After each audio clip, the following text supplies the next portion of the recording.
దేవుని పిల్లైన మీ అందరికీ క్రీస్తు నామమున శుభములు. చిన్న ప్రార్థన చేసుకుందామండి. పరలోకమందున్న మా తండ్రి, మీ చిత్తము ఏమై ఉందో గతించిన వారం నుండి తండ్రి ధ్యానిస్తున్నాం. మీ లేఖనాల వెలుగులో మాతో మాట్లాడండి. క్రైస్తవ్యం అనేకమైన మూఢ పద్ధతులు, గుడ్డి ఆచారాలతో తండ్రి కొట్టుకుపోతుంది. అలాంటి జాబితాలో ఈ సంఘం ఉండకూడదని మీరు ఇచ్చేయించి అండి సత్యమును పునాదిగా మలచి మాతో ప్రతి వారము మీరు మాట్లాడుతున్నందుకు మీకు స్తుతులు స్తోత్రములు తండ్రి.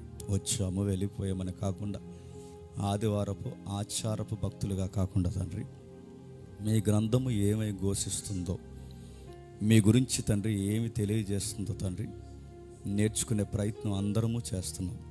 ఇందులో చిన్నవారు, పెద్దవారు తండ్రి, యవ్వనులు, వృద్ధులు, నడి వయస్సులో ఉన్నవారు అందరూ తండ్రి ఈ సంగతులు వింటున్నారు తండ్రి. మా ఆలోచనలు తండ్రి వారి మీద రుద్దక తండ్రి, ఇది మీ ఆలోచనే అని స్థిరపరచడానికి, బలపరచడానికి తండ్రి ఈ వారం కూడా మీ సహాయము, మీ ఆత్మ యొక్క నడిపింపును మాకు అనుగ్రహిస్తారని కోరుతున్నాం తండ్రి. మా పరిస్థితులను, మా యొక్క తండ్రి కన్నీరును, ప్రతి విషయాన్ని మీ చేతులకు అప్పగిస్తూ, మా బలహీనతలను, మా దౌర్బల్యాన్ని తండ్రి మీ పాదాల చెంత పడవేస్తూ, అన్ని విధాలుగా తండ్రి మీకు లొంగిపోతూ క్రీస్తున్నామని ప్రార్థన సమర్పిస్తున్నాం తండ్రి. ఆమేన్. త్వరగా కొన్ని విలువైన సంగతులు విందాం. సరిగ్గా మనకి టైం అడ్జస్ట్ అవ్వట్లేదు, ఎందుకంటే మన ముందు వేరొక దైవజనుల కార్యక్రమం, వారి సంఘం నడవడం వలన మన టైం మేనేజ్మెంట్ చేయడం కొంచెం కష్టంగా ఉంటుంది. మీరు ప్రేయర్లో పెట్టండి. మనకు చాలా ఆలోచనలు ఉన్నాయి, వాటన్నిటి విషయంలో మీరు వ్యక్తిగతంగా సంఘానికి వచ్చి మీరు ప్రార్థన చేయండి. దేవుడు వాటన్నిటిని సమస్తము సమకూర్చి జరిగించేలాగానే మీ ప్రార్థనలో జ్ఞాపకం చేసుకోండి. కొన్ని రోజులు అంటే కొన్ని నెలలు మాత్రం ఈ సంఘ పరిస్థితులు మీరు అడ్జస్ట్ అవుతారని మనస్ఫూర్తిగా నేను ప్రేమపూర్వకంగా మిమ్మల్ని వేడుకుంటున్నాను. మాకు ఈ టైం ఏంటి, ఎలా పాలా లేకుండా ఏది కాని టైంలో ఏదో ఈనిందని అలా అనకుండా కొంచెం అర్థం చేసుకుని మా పరిస్థితులని. ఎందుకంటే మనం అంత కోటీశ్వరులను కాదు, లక్షాధికారులను కాదు, కోట్లు సూట్లు వేసుకుని కోట్లు దండుకునే రకం అసలు కాదు. మనకు ఆ పరిస్థితులు లేవు. మనం చేసి ఎవరిని అడగలేము. మనకు అలాంటి విషయాలు తెలియవు. అడిగినా కానీ మనకు అడగడం రాదు. అలాంటి మీరు అర్థం చేసుకొని టైం వచ్చినప్పుడు అన్నీ వస్తాయి. నేను ఎదురు చూస్తాను. ముఖ్యంగా నా పాస్పోర్ట్ కొరకు ప్రార్థన చేయండి. ఆ పాస్పోర్ట్ కానీ వస్తే నేను చెప్తాను, కాకినాడలో నేనే 70 స్థలాలు కొంటాను. దాని ఒక్కడి కొరకు ప్రార్థన చేయండి. తిరుగుతారు మొత్తం ప్రపంచ దేశాలన్నీ. త్వరలో జరుగుద్ది. దాని కొరకు మాత్రం ప్రార్థన చేయండి. ఓకే, త్వరగా కొన్ని విలువైన సంగతులు వింటాం.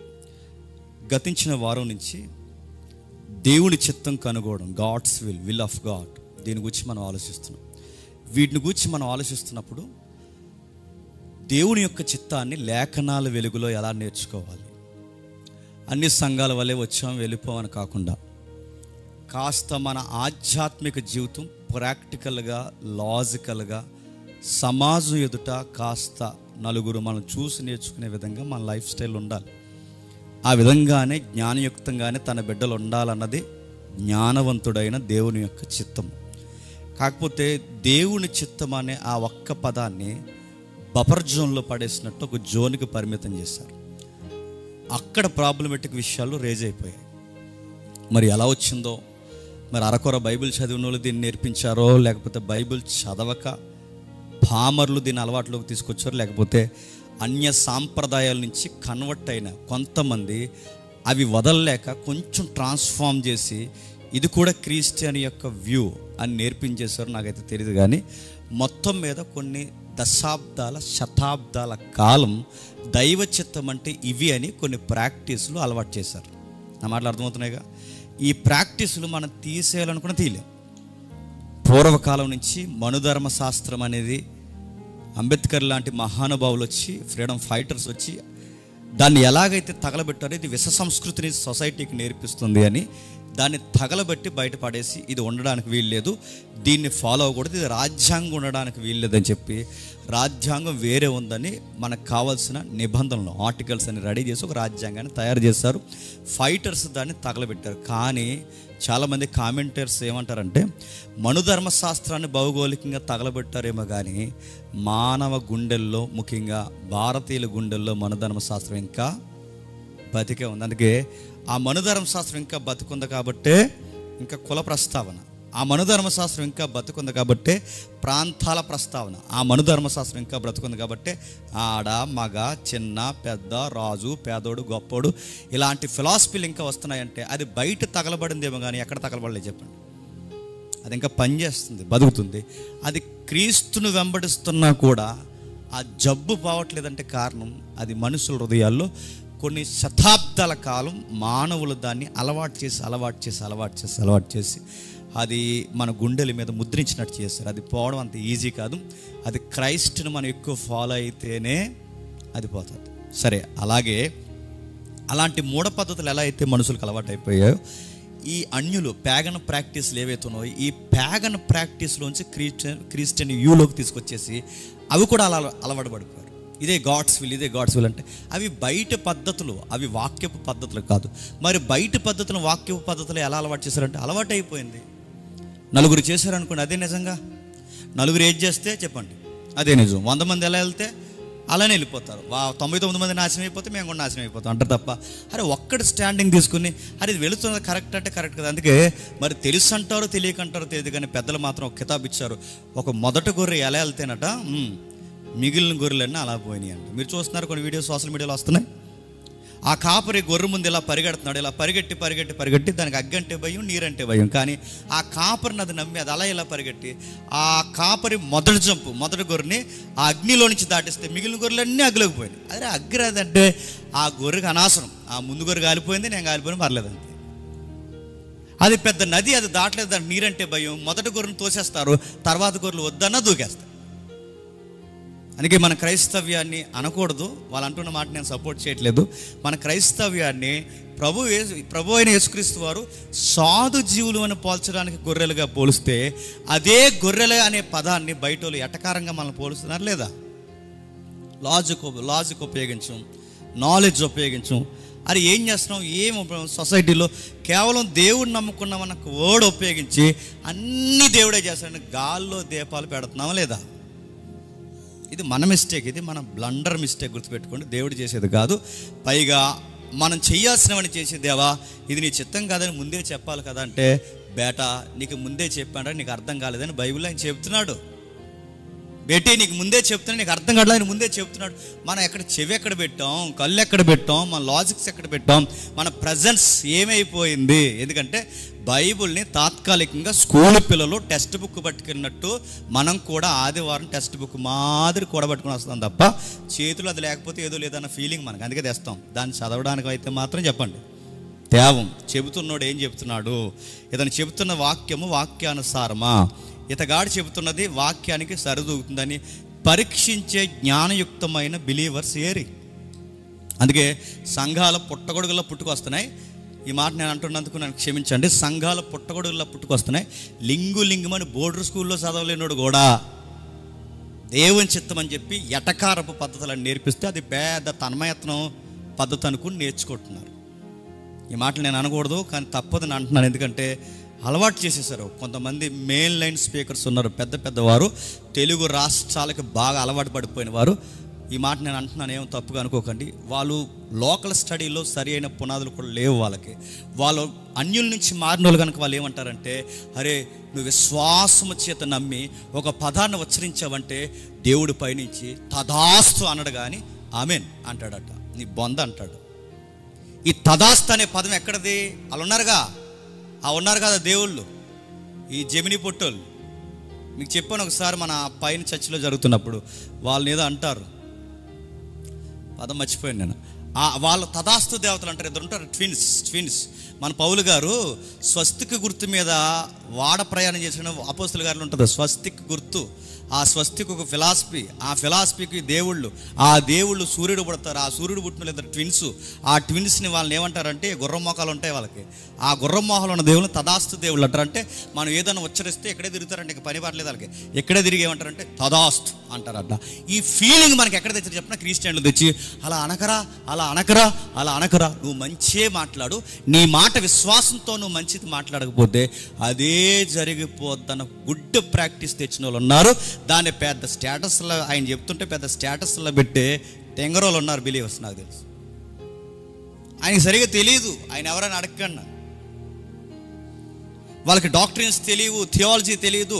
అరే క్రమానుగతంగా ఒక సిస్టమేటిక్గా బైబిల్ స్టడీ అంటే తెలియదు. థియాలజీ చదవంటారు అంటే ఏమంటారు చెప్పండి, ఈ ముదిరిపోయిన బెండకాయలన్నీ మాకు థియాలజీ లేదు, మాకు నీలాలజీ వచ్చాడు. నీలాలజీ అంటే మాకు మోకాల ప్రార్థన తప్ప ఇంక మేము బైబిల్ మోకాల ప్రార్థన ఎవడొద్దన్నాడు, మేము వద్దన్నామా, మేము చేయొద్దన్నామా? మోకాల ప్రార్థన వద్దని బైబిల్ చెప్పింది. మోకాల ప్రార్థన ఎంత అవసరమో బైబిల్ స్టడీ కూడా అంత అవసరం. గుర్తుపెట్టుకో, బైబిల్లో ఏముందో నీకు తెలియకపోతే, ఆ దేవుడు ఏంటో నీకు తెలియలేనప్పుడు, మరలా బైబిల్లో ఏముందో నీకు తెలియకపోతే, ఆ బైబిల్లో దేవుడు ఏమన్నా నీకు తెలియకపోతే, నువ్వు మోకాళ్ళు వేసి అదే దేవుడితో నీ తలకాయ నువ్వేం మాట్లాడతావు? ఆయన ఇష్టం ఏంటో, ఇష్టం కానిదేంటో ఇందులో నుంచి నువ్వు నేర్చుకోకపోతే, నువ్వు మోకాళ్ళు వేసిన తర్వాత ఏం మాట్లాడతావు? నీ పక్కింటి ప్రెసిడెంట్ అనుకుంటున్నావా, నీ ఈదులో పొల్లయ్య అనుకుంటున్నావు, ఏది పడితే అది మాట్లాడడానికి. ఆయనతో ఏం మాట్లాడతావు? ఆయన ఏంటో నీకు తెలియనప్పుడు, ఆయన క్యారెక్టర్ ఇది, ఆయన నేచర్ ఇదని నీకు తెలిసినప్పుడు, ఏం అడగాలో ఏం అడగకూడదు నీకు ఎక్కడ ఇన్ఫర్మేషన్ ఉంది? బ్లూ ప్రింట్ ఉందిగా బైబిల్. ఇది చదివితేనే నీకు అర్థమవుద్ది. అది చదవకుండా నేను మోకాళ్ళు వేసి ఆయనతో మాట్లాడతాను, నాకు బయలుపరుస్తాడు. ఏం బయలుపరుస్తాడు? నీ కాన్సెప్ట్ చెప్తున్నది మాత్రమే బయలుపరిచింది అనుకుంటావు. అది నీ కాన్సెప్ట్ చెప్తుంది, దేవుడు చెప్పలేదు. అందుకే ఇలాంటి విషయాలు, ఇవి సున్నితమైన సబ్జెక్టులు. ఇవి వీటిని డీల్ చేస్తున్నప్పుడు అర్థం చేసుకునే దానికన్నా చెబుతున్న మనల్ని చెప్పండి అపార్థం చేసుకుంటారు. దైవ చిత్తానికి మనం వ్యతిరేకమా? దేవుని చిత్తం తెలుసుకోవద్దని మనం అంటామా? దైవ చిత్తం ఏముందో దానికి ఒక క్లారిటీ ఉంది, బిబిలికల్గా ఒక సబ్జెక్ట్ ఉంది. ఆ బిబిలికల్ వ్యూ నీకు తెలియకపోతే నువ్వు ప్యాగన్ ప్రాక్టీస్లో అంటే అన్యుల పద్ధతుల్లోనికి నువ్వు తీసుకుపోవడమే కాదు, వీళ్ళందరినీ మంటగలిపి పాడేస్తావు. అందుకే ఆ జాబితాలు మీరు ఉండకూడదు. కాస్తంత మీరు తెలుసుకోవాలనే ఇవన్నీ నేను చెప్తున్నాను. ఒకసారి లాస్ట్ వీక్ క్లాస్ మీకు జ్ఞాపకం చేస్తాను. కొన్ని పద్ధతులు తెర మీద తీసుకొచ్చారు. ఆ మొదటి పద్ధతి మనకు తెలుసు, ఇన్నర్ పీస్. అంటే తెలియని ఒక మనశ్శాంతి ఉంటుంది లోపల అంటారు. నేను అంటలేదు, వాళ్ళు అంటారు. అంటే ఇది దైవ చిత్తమా కాదా? ఇప్పుడు రేపు పొద్దున మా ఇంట్లో ఏదో కార్యక్రమం జరుగుతుంది అనుకోండి, అది దైవ చిత్తం కాకపోతే నాకు ఎలా ఉంటుంది అన్నమాట వాళ్ళ వ్యూలో. మీకు అర్థమవుతుంది? అర్థమైనట్టు చూడండి.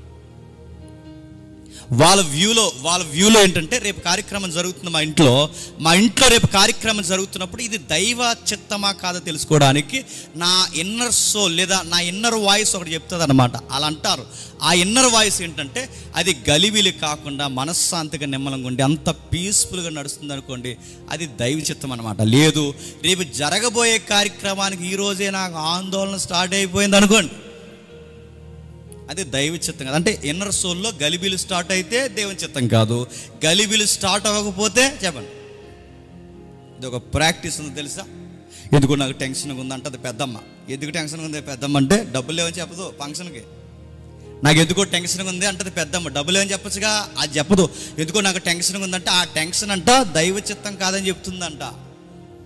నువ్వు తగునమ్మా అని ఎదురింటోళ్ళని వాతలు వేసుకుని వాళ్ళని చూసి వీళ్ళని చూసి వాళ్ళు చేసినట్టు ఫంక్షన్ చేయాలని తగునమ్మా అని తయారైపోయావు. వాళ్ళు చేసినట్టు ఫంక్షన్ చేయాలని తయారైపోయి ఇప్పుడు నీకు టెన్షన్ వచ్చి డబ్బులు ఎక్కడో అప్పు పుట్టక ఇప్పుడు నీకు టెన్షన్ వచ్చి నువ్వేమంటావు? ఇది దైవ చిత్తం కాదేమో అని కార్యక్రమం ఆపేస్తాడు. నీ మిచ్చినట్టు పంపించాలి నీకు. మళ్ళీ చెప్తున్నాను, నీకు ఏం అడుగుతున్నాను, నీకు ప్లానింగ్ లేదు, ఒక యాక్షన్ లేదు. దేవుడు ఏమన్నాడంటే, ఒక ఇల్లు కడుతున్నప్పుడు నీ దగ్గర ధనం ఉందో లేదో చూసుకోవాలని చెప్పాడా లేదా? ప్రాజెక్ట్ స్టార్ట్ చేసినప్పుడు నీ దగ్గర తగిన పెట్టుబడి ఉందో లేదో. ఇది నీ లాజిక్, ఇది మినిమం కామన్ సెన్స్ అంటారు దీన్ని. నేనేమీ లేదండి, నా ప్రిపరేషన్ ఏమీ లేదు, నాకు గాల్లో నుంచి మన్నా కురిసినట్టు నాకు అలా కాగితాలు పడిపోతాయంటే, ఏమని చెప్తున్నాను, నీకు అలా మన్నా కురిసినట్టే నీ కాగితాలు అలా పడిపోవాలంటే మన్నా ఎక్కడ కురిసింది అక్కడ నడు. ఎక్కడ కురిసింది? అరేబి ఎడారిలో.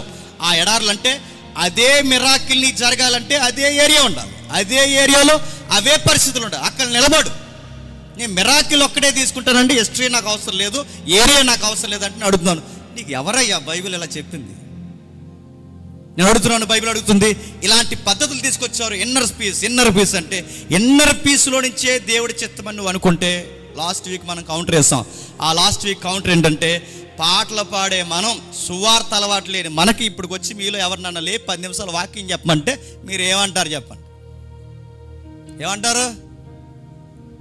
వచ్చే వారం బతుకుంటే బలుసాగా తిందామంటారు. ఇంకా ఈ టెన్షన్తో 10 నిమిషాలు చచ్చిపోతారు మీరు. ఇక్కడ పాట పాడమంటే పాడతారు, వాక్యం చెప్పమంటే చెప్పగలరా? ఆ వాక్యం చెప్పాలంటే ప్రాక్టీస్ ఉండాలి. ఇప్పుడు అడుగుతున్నాను, టెన్షన్ వచ్చేస్తుంది, ఇక్కడికి వచ్చిన తర్వాత షర్ట్ అంతా తడిసిపోద్ది, మీ డ్రెస్ అంతా తడిసిపోద్ది, మీరు చెప్పలేరు. దేవుని చిత్తం సువార్త ప్రకటించడమా కాదా? మరి దేవుని చిత్తం సువార్త ప్రకటించడం అయినప్పుడు మరి అదే చిత్తాన్ని నెరవేరుస్తున్నప్పుడు నీకు టెన్షన్ వస్తుంది, ఆందోళన వస్తుంది, ఇన్నర్ పీస్ టెన్షన్ ఉన్నప్పుడు అది దేవుని చిత్తం కాదంటావా? ఇది కౌంటర్ అయ్యండి అలాంటి పద్ధతులు ఎవరైనా చెప్తే. రెండవది, దేవుని చిత్తం అంటే మనశ్శాంతి ఉంటుంది అనుకుంటే, గెత్సేమనే వనములో ప్రభు అయిన యేసుక్రీస్తు వారు ప్రార్థన చేసినప్పుడు ఆయనకి మనశ్శాంతి ఉందా? చెమట రంధ్రాల నుంచి ఏమొచ్చింది చెప్పండి? బ్లడ్ వచ్చింది, బీపీ లెవెల్స్ పెరిగిపోయాయి. ఆ రోజుల్లో బీపీ చెక్ చేసే డాక్టర్ అక్కడ లేడు, కానీ ఆ డాక్టర్ అన్నవాడు అక్కడ ఉండి ఆయన చెక్ చేస్తే ఆ చెక్ చేసినోడికి వస్తుంది బీపీ. అంత టెన్షన్ వచ్చింది ఆయనకి. అంత టెన్షన్ దేని పట్ల అంటే, పరలోకమందున్న మా తండ్రి, నీ చిత్తము ఇదే అయితే ఈ పాత్ర నా యొద్ద నుంచి తొలగడం నీ చిత్తము కాకపోతే నీ చిత్తమే సిద్ధించుగాక. ఇప్పుడు ప్రభు చిత్తం ఏంటి? అది తొలగపోతే బాగుండు. అదే కదా ఆయన ప్రేయరు, అది తొలగపోతే బాగుండు. అది తొలగపోతే బాగుండు అని ఆయన ఎందుకు ప్రేయర్ చేస్తున్నాడు? ఆయన ఎందుకు ప్రేయర్ చేస్తున్నాడు అంటే, ఆ గడియలు సుమారు 6 గంటలు లేదా 6 గంటలు, ఆయన 9 గంటలు సిలివేస్తే 3 గంటలకి ఆయన మరణించాడు. ఈ 6 గంటలు తండ్రికి పూర్తిగా దూరం అయిపోతాడు. 6 గంటలు పూర్తిగా తండ్రికి దూరం అయిపోవడం ఆయనకి ఇష్టం లేదు కనుక, ఆ పాత్ర 6 గంటలు ఎత్తుకోవడం ఆయనకి ఇష్టం లేక, నీ చిత్తం అయితే ఈ పాత్ర తీసే ప్రభు అన్నాడు. అయినను ఇది నీ చిత్తమైతే, ఈ పాత్ర ఎత్తుకోవడమే నీ చిత్తమైతే నీ చిత్తమే సిద్ధించగాకని టెన్షన్తో ఆయన సిలువ ఎక్కాడా లేదా? ఇప్పుడు చెప్పండి, టెన్షన్ ఉంటే దేవుని చిత్తం కాదు, టెన్షన్ లేకపోతే దేవుని చిత్తం అంటే, మరి గెత్సేమనే వనంలో ప్రభు అయిన యేసుక్రీస్తు వారికి చాలా టెన్షన్ ఉంది. ఏం చేస్తావు? ఆ రిఫరెన్స్ని ఏం చేస్తావు? ఆ కాంటెక్స్ని ఏం చేస్తావు? మీ పద్ధతులు, అందుకే అంటున్నాను, మీ పద్ధతులు ప్యాగన్ ప్రాక్టీసులు, అన్యుల పద్ధతులు వాక్యం దగ్గరికి తేకుండా మీ ఇష్టం వచ్చినట్టు క్రైస్తవ్యానికి అలవాటు చేస్తే, దేవుడు ప్రాక్టీస్ నేర్పించినోడిని, ప్రాక్టీసులు చేస్తున్న వాడిని అదే పరిస్థితుల్లో లెక్కండా కొట్టడా? ఇలా ఎలా జరిగింది ప్రభు అంటే, అలా చేసే కాబట్టి ఇలా జరిగింది అంటాడు ఆయన. గుర్తుపెట్టు, అలానే జరుగుద్ది. రెండవది దేవుని చిత్తం అనగానే వీళ్ళేం చేశారు? డైలీ పోర్షన్లో నుంచి, అంటే డైలీ బైబిల్ స్టడీ పోర్షన్స్ చదువుతాంగా అధ్యాయాలు, అందులోంచి ఒక రెఫరెన్స్ తీసుకుని, ఆ రెఫరెన్స్ ఏదో ఒక ఏలు ఇలా పెట్టి కళ్ళు మూసుకుని పెడతానమాట. నెంబర్లాట ఆడేవాళ్ళం కదా చిన్నప్పుడు స్కూల్లో, అలా నెంబర్లాట పద్ధతి ఇలా కళ్ళు మూసుకొని టక్కని కొడితే నాకు 95 వస్తే నేను 95, ఆడికి 85 వస్తే ఆడికి 85, ఇదో పద్ధతి ఆడేవాళ్ళంగా. అలాంటి డైలీ పోర్షన్ పద్ధతి ఏదో తీసుకొచ్చి నేను ప్రేయర్ చేసుకుని లోపల చిన్న ప్రేయర్ చేస్తాను అనమాట. ఆ ప్రేయర్ చేసి నా ఏలుని ఇలా పెడితే ఆ ఏలు చూపించిన విషయాన్ని బట్టి నేను చేస్తాను. ఏం చూపించాలి అంటే, నేను ప్రేయర్ లోపల చేసుకుంటాను. రేపు నేను హైదరాబాద్ వెళ్ళాలి అనుకోండి, హైదరాబాద్ వెళ్ళాలా వద్దని నేను ప్రేయర్ చేసుకుని బైబిల్ని ఇలా కొట్టి ఇలా ఏలెడతాను అనమాట. అలా ఏలెట్టినట్టునే అప్పుడు బైబిల్ ఇలా ఉంటుంది. ఏమంటే, అంతటా అతడు లేచి బయలుదేరి వెళ్ళాను. ఎవరు? హైదరాబాదా? అంతటా అతడు లేచి అతడు బయలుదేరి వెళ్ళిన ఎక్కడికి? హైదరాబాదా? ఆ సందర్భం అయితే ఇందాక తమ్ముడు చెప్పాడు. ఆ సందర్భం ఎక్కడిది? అబ్రహాం దగ్గరది. ఎక్కడి నుంచి బయలుదేరి? ఆ ఊరు వదిలేసిపోయాడు. నువ్వు పో, ఆ రెఫరెన్స్ పెట్టుకుని నీ ఊరు వదిలే, నీ ఆధార్ కార్డు బంద్ చేసే, అడ్రస్ మార్చేయి, నీ స్వజల్ని, నీ ఇంటి వారిని అందరూ వదిలే. ఆ రెఫరెన్స్ నువ్వు అప్లై చేసుకోవాలంటే, అంతటా అతడు బయలుదేరి వెళ్ళినంటే అతడంటే అక్కడ ఎవరు? టెక్స్ట్లో అబ్రహాం. ఏ వదిలి బయలుదేరాడు? వాళ్ళ ఊరు వదిలేస్తాడు. ఎక్కడికి వదిలేడు? కానాను భూభాగానికి వెళ్ళాడు. నువ్వు హైదరాబాద్ పోయి ఇక్కడ రాక ఎక్కడికి నడుతుంది. ఏ టెక్స్ట్ అప్లై చేసుకుంటావు అంటే, నీకు పద్ధతి, ఒక చిత్తం అంటే నీ ఇష్టం వచ్చినట్టు అన్నీ తెలిసి నీ డైలీ వెర్సెస్లోంచి ఒక ఏలెట్టుకుని చదివేసి ఇది నా కోసం అంటే నీ కోసమేలే, కానీ నువ్వు అనుకున్నట్టు అది నీ కోసము అలా లేదు. నీ కోసం ఉంది కానీ నీ కోసం అలా లేదు. దాన్ని అర్థం చేసుకుని చదువు. ఇది ఒక ప్రాక్టీస్, ఇది ఒక ప్యాగన్ ప్రాక్టీస్. మరొక ప్రాక్టీస్ మనకు తెలుసు. ఎవరు హాస్పిటల్లో ఉన్నారట, ఆయన బతుకుతాడా బతకడాని బయట ఉన్న బంధువు బామ్మర్ది చాలా టెన్షన్ అయిపోయాడట. మా బావ బతుకుతాడా బతకడా ప్రవ్వా, నీ వాక్యంలో నుంచి నాకు బతుకుతాడో బతకడో నాకు ఏదో ఒకటి చెప్పు ప్రవ్వా అని ఇలా కొట్టి తీస్తే యెషయా గ్రంథం 53వ అధ్యాయం వచ్చిందట. ఆ 53వ అధ్యాయంలో ఏముంది? అంతటా తన శ్రమ నొందినవాడే, గాయముల చేత మత్తబడినవాడే, ఆయన ఆ అనేకులైన దొంగల మధ్య మరణించిన సందర్భాలు ఉన్నాయిగా. ఆయన మరణించిన అధ్యాయం అయ్యేసరికి ఆయన మరణిస్తాడు. ఆ అధ్యాయంలో ఆయన మరణించాడు కనుక డిసైడ్ అయిపోయాడట, ఇక వైద్యం కట్ట ఏమవుతుంది డాక్టర్ గారు, ఇంకా మాకు అర్థమైపోయింది, మా దేవుడు మాకు చెప్పేశాడు, ఇంక మేము బిల్లులు కట్టం, ఇంకా రేపు చచ్చిపోయి ఈరోజు తీసిపోయారంట. కొన్ని బతుకుతాడు లేదు ఎవడో తెలిసి అడుగుతున్నాను. చచ్చిపోవడం డాక్టర్ చెప్తున్నాడు, అయ్యా ఓప్స్ ఉన్నాయా, మీరు వైద్యం కంటిన్యూ చేయండి. చేయరు. ఎందుకు?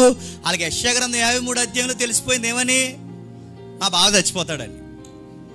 ఈ ప్రాక్టీస్ల వల్ల రోగులను చంపేసుకున్న వాళ్ళు లేరు, ఈ ప్రాక్టీస్ల వల్ల బంధువులను చంపేసుకున్న వాళ్ళు లేరు అడుగుతున్నాను. పనికి మాల పద్ధతులకి ప్రాణాలు పోయిన పరిస్థితులు లేవా? ఇదొక పద్ధతి. మరో పద్ధతి ఉంది. మరో పద్ధతి చెప్తున్నా, సూచనలు అడగడం. సూచనలు తెలుసు కదా మీకు, లాస్ట్ వీక్ అయింది. నేను జస్ట్ బౌండరీస్ మీకు జ్ఞాపకం చేస్తున్నాను. ఏవైతుందో లాస్ట్ వీక్ చూసిన అడుగుతున్నారు సైన్, ఏదో గుర్తు కావాలంటే ఇలా గుర్తులనగానే టక్కని గుర్తొచ్చేది ఎవరంటే, ఒకటే ఎబెనెజర్ గుర్తొచ్చేస్తాడు, రెండు గిద్యోని గుర్తొచ్చేస్తాడు. ఎబెనెజర్ అంటే ఎవరు? మీకు ఎబెనెజర్ పాట తప్ప ఎబెనెజర్ తెలీదు. ఎబెనెజర్ అంటే అబ్రహాం గారికి ఒక మెయిన్ సర్వెంట్ ఉండేవాడు.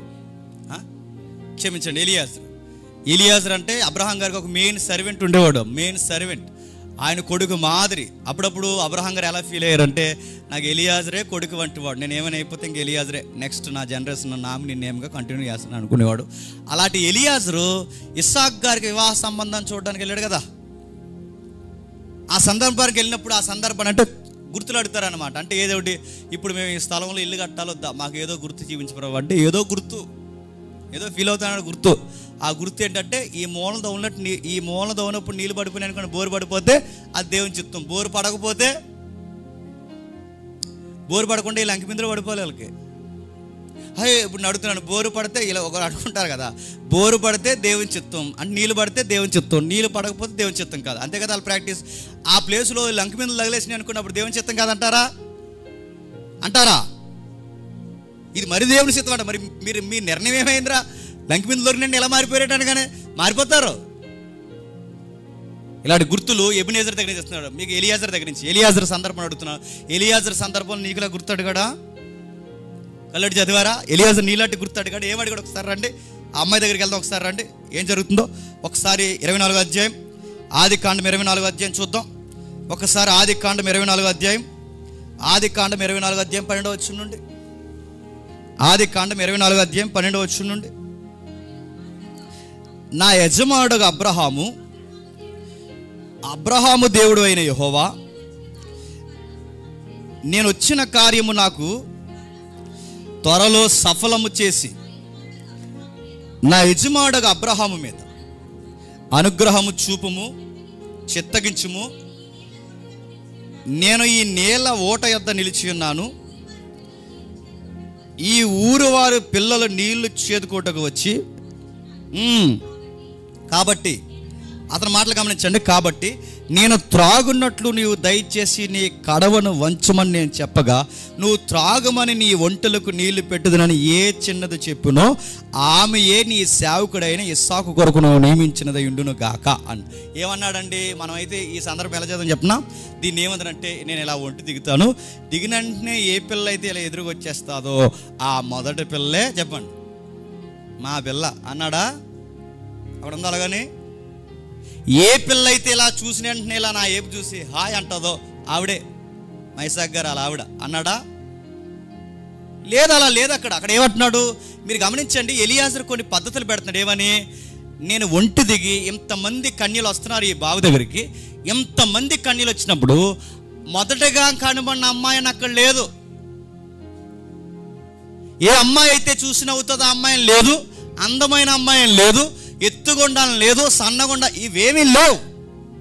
మరి ఏముంది? ఆయన పెడుతున్నాడు చూడండి, ఆ అమ్మాయికే పరీక్ష పెడుతున్నాడు. ఆ అమ్మాయి కంటే ఎంతమంది అమ్మాయిల్లో ఈ టెస్ట్ ఎవరైతే పాస్ అవుతారో ఆ టెస్ట్లో పాస్ అయిన అమ్మాయే నా యజమానిని కోడలు. ఏం టెస్ట్ పెట్టాడు? మొదట అనేకులకు దాతృత్వం కలిగిన గుణం ఉండాలి, బాటసార్లకి సహాయం చేసే గుణం ఉండాలంటే నీళ్ళు తాగుతావు పెద్ద ఆయన అని అడగాలి. రెండవది, నా ఒంటెలకు కూడా నీళ్ళు పెట్టాలి. మూడవది, ఆమె వర్జిన్ అయి ఉండాలి. నాలుగవది, అందరినీ గౌరవించే విషయాలు కలిగి ఉండాలి. ఇన్ని చెబుతున్నాడు చూడండి. అంటే ఆమెకి ఏమి నేర్పిస్తున్నాడు, ఆమెను ఏమని కొలుస్తున్నాడు? ఒకటి, ఆ రోజుల్లో ఆమె గూర్చి గుణవతి ఉండాలి, పనివంతురాలు ఉండాలి, క్యారెక్టర్ ఉన్న అమ్మాయి ఉండాలి. ఈ క్వాలిటీస్ ఏ అమ్మాయికి అయితే ఉంటాయో, ఈ బౌండరీస్లో ఏ అమ్మాయి అయితే ఉంటుందో ఆ అమ్మాయే మా యజమానుడికి కోడలు. ఇప్పుడు చెప్పండి, ఈ బౌండరీస్ పెట్టాడా లేదా? గుడ్డెద్ది సేలడ్డట్టు నా కల్లోకి ఎవరు వస్తుందో ఆ కల్లో ఉన్న పిల్లే బావి దగ్గర కనబడితే ఆ పిల్ల ఈ పిల్ల అన్నాడా? ఈ కళ్ళు వచ్చేది నీ మధ్య ఏటో. మరి నాకు వచ్చింది పెళ్లి చూపులు అవుతున్న కొత్తలో హీరోయిన్ పేరు అడగండి, బ్రేక్లో చెప్తా. నిజంగా వచ్చింది. వాళ్ళ ఇంటికి ప్రేయర్ తీసుకెళ్ళింది, ప్రేయర్ చెప్పిస్తుంది. వాళ్ళ మామయ్య గారు ఉన్నారు, ఆడికి తెలుసు నేను ఎవరి పేరు చెప్తాను, వీళ్ళకి తెలుసు. వాళ్ళ మామయ్య గారికి వాకింగ్ చెప్పిస్తుంది. ఈవిడ నా కల్లోకి రావడం ఏంటి, ఈవిడ వాకింగ్ చెప్పించడం ఏంటి అనుకునేది. ఎప్పుడు నెరవేరుద్ది అంటే నా బొంద నెరవేరుద్ది. ఆవిడే పోయింది దేవుళ్ళలోంచి బయటికి. నడుతున్నాను. ఆవిడే పోయింది, దేవుళ్ళు వచ్చి నడుతున్నాను. ఇవన్నీ నెరవేరుతాయా? ఇవన్నీ జరిగే కార్యక్రమాలా? కల్లోకి రారయ్యా. నీ కల్లోకి వస్తుందని నువ్వు తేడాగా ఏదో ఆలోచించి పడుకుంటున్నాను, గుర్తుపెట్టుకో. కల్లోకి వచ్చాడు, వెనక నుంచే కనబడుతుంది అంటే ఆడు ఎవడు కనబడుతున్నాడు? ఏడో వెనక నుంచి కనబడుతున్నాడు, సైడ్ నుంచి కనబడుతుంది ఆవిడ, ఆ సున్ని ఆవిడదే. ఇలాంటివన్నీ ఉండో. మీరు ఏ చూసి వస్తారు ఎట్లా సారి మూవీలు ఏవో, అవన్నీ బైబిల్లో ఉండో. ఆయన కొలతలు పెడుతున్నారు చూడండి. గుణవత అయి ఉండాలి, పనివత అయి ఉండాలి, క్యారెక్టర్ ఉండాలి. ఆమె గురించి మాట్లాడుతూ ఆమె నువ్వు నియమించిందని ఎలా అంటానంటే క్యారెక్టర్లో, వర్క్లో, ఆమె యొక్క బిహేవియర్లో, మాటలో, ప్రతి విషయంలో ఈ 4 టెస్టుల్లో అమ్మాయి పాస్ అయితే, ఏ అమ్మాయి అయితే ఆ కొలతలకు సరిపోద్దో ఆ అమ్మాయినిచ్చి మా యజమానికి భార్యగా చేస్తాము ప్రభువా. ఇప్పుడు చెప్పండి, ఇప్పుడు నువ్వు పెళ్లి చూపులకు వెళ్తే ఈ 4 నీకు వర్తించవా? ఆ కేవలం కల్లోకి వస్తుందంటావా? క్యారెక్టర్ చూడవా? చూస్తావా చూడవా? నేను క్యారెక్టర్ ఏం చూడను ప్రభు, ఇంకా నాకు డైరెక్ట్గా ఇంకా 70 mm స్కోప్లో వేసి చూపించంటావా? క్యారెక్టర్ చూడవా? ఆ మొబైల్ డేటా ఏంటి, ఏం వాడుతుంది, స్కూల్కి వెళ్తుంది, క్షమించండి, కాలేజ్కి వెళ్తుందా, యూనివర్సిటీలో చదువుతుందా, ఎక్కడికి వెళ్తుంది, ఏం చేస్తుంది, తన క్యారెక్టర్ ఏమి తెలుసుకోవా? తన ఫ్రెండ్ సర్కిల్ ఏంటి, తన టేస్ట్లు ఏంటి, డిజైర్లు ఏంటి, ఏం తెలుసుకోవా? నాకు దేవుడు మాత్రమే చూపించాడంటే కాపురం అయ్యాక ఇవన్నీ కనబడతాయి. పెళ్ళి అయ్యాక ఇదేట ఎలా ఉన్నావు దేవుని చిత్తం అనుకుంటుంటే నువ్వు ముందు చూసుకోలేదు అయ్యా. నువ్వు ముందు చూసుకో. కేవలం బయట చూసి వచ్చితే ఎలా కుదురుద్ది? తన చదువులేంటి, తన ఇష్టాలేంటి, ఎక్కడెక్కడ తిరుగుద్ది, ఎవరెవరు ఫ్రెండ్ సర్కిల్, తను ఎలాంటి డేటాలు వాడుతుంది, ఫేస్బుక్ ఏంటి, ఇన్స్టా ఏంటి, వాట్సాప్ ఏంటి తెలుసుకో. తన క్యారెక్టర్ ఏంటో బయట కనుక్కో. స్టోరీస్ ఏమైనా ఉన్నాయా తెలుసుకో. ఇవేం తెలుసుకోకుండా నాకు ఎదురుగా కనబడుతుంది, కల్లోకి వస్తుందంటే నీ కళే మిగులుద్ది. గుర్తుపెట్టుకో, రాసి పెట్టుకో. నీ కళే నీ జీవితం పగటికల్లా అయిపోద్ది. అనుకుంటున్నాను ఆయన కలవలేదా అని అడుగుతున్నాను. ఎలియాజర్ కొలవలేదా? ఎలియాజర్ కొలిసాడు లేదా?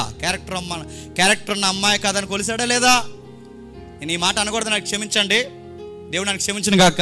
ఒకవేళ రెబెక్కాకి క్యారెక్టరే లేకపోతే సంబంధం ఓకే చెప్తాడా? తల్లికి క్యారెక్టర్, ఆ రెబెక్కమ్మకి క్యారెక్టర్ లేకపోతే ఎలియాజర్ ఆ సంబంధం ఓకే చేస్తాడా? ప్రేయర్ బాగా చేస్తుందండి, క్యారెక్టర్ మాత్రం కొంచెం లూజ్ అంటే చేస్తాడా?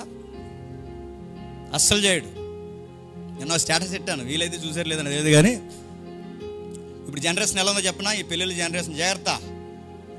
పెళ్ళిళ్ళ జనరేషన్ ఎలా ఉందంటే వీళ్ళు సోమవారం నుంచి శనివారం వరకు వీళ్ళు ఇష్టం వచ్చినట్టు తిరిగేస్తారు. క్లబ్బుల్లో, సినిమా థియేటర్లు, పార్కులు అవన్నీ తిరిగేసి వీళ్ళు ఇష్టం వచ్చినట్టు తిరిగేసి సోమవారం నుంచి శనివారం వరకు ఊగేసి ఆదివారం తెల్లబట్టలు వేసుకుని వచ్చేస్తారు. ప్రేయర్ చేస్తుంటే మనకు మతిపోతుంటుంది, పాటలు పడుతుంటే మనకు మతిపోతుంటుంది. ఈడేటి ఇలాగంటే ఆడ ఆదివారం నాడు వేసాడు తెల్ల సొక్కం. ఈవిడ కూడా పగలంతా ఇష్టం వచ్చినట్టు, క్షమించండి, సోమవారం నుండి శనివారం వరకు, నిన్న అమ్మాయిది పెట్టాను మీరు చూసారు లేదో, సోమవారం నుండి శనివారం వరకు ఇష్టం వచ్చినట్టు తిరిగేసి సడన్గా ఆదివారం వచ్చేసరికి ఒక మంచి ప్లెయిన్ డ్రెస్ వేసుకుని వచ్చేసి ఇక్కడ సీరియస్గా పాటలు పాడేసి మనకి ఇక్కడ సీరియస్గా వాక్య పరిచయలో పాల్గొంటుంటే మనం అనుకుంటాం ఎంత భద్రాలు అనుకుంటాం. భద్రాలు కాదు అయ్యా, సోమవారం చూడు సెటప్ ఎలా ఉంటుందో అర్థమవుతుంది నీకు ఆదివారం వైట్ డ్రెస్ వేసుకొచ్చేస్తే ఏదో అనుకుంటున్నావు? అడుగుతున్నాను. వర్షిప్ ఉంటే సరిపోదు, మళ్ళీ చెప్తాను, పాలు పంపులు ఉంటే సరిపోవు. ఆమె మండే టు సాటర్డే వరకు ఎలా ఉందో కూడా తెలుసుకోవాల్సిన బాధ్యత చెప్పండి నీది. దేవుడు చెప్పలేదా?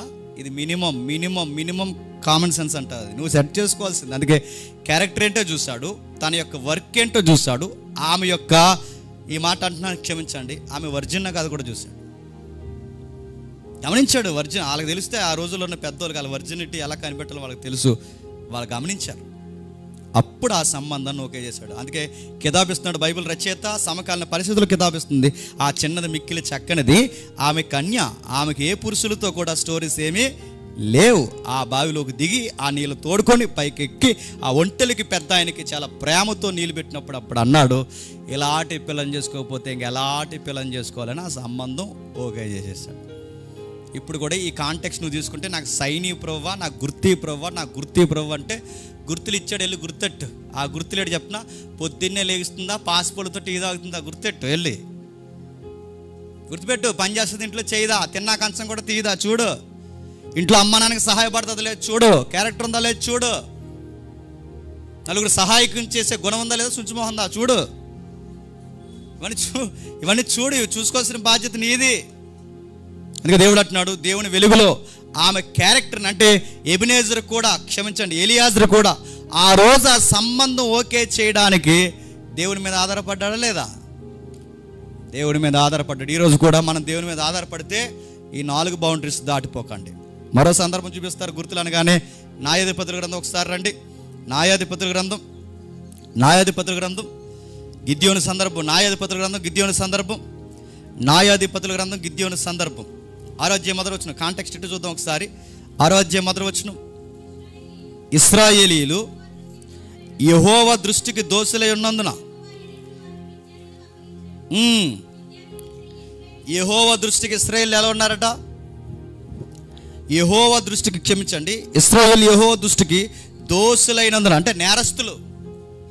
ధర్మశాస్త్రం లేదు, పండగలు లేవు, పద్ధతులు లేవు, పూర్తిగా నైతికతను మర్చిపోయారు. ఇశ్రాయేలు పూర్తిగా ఆధ్యాత్మికంగా దిగజారిపోయారు.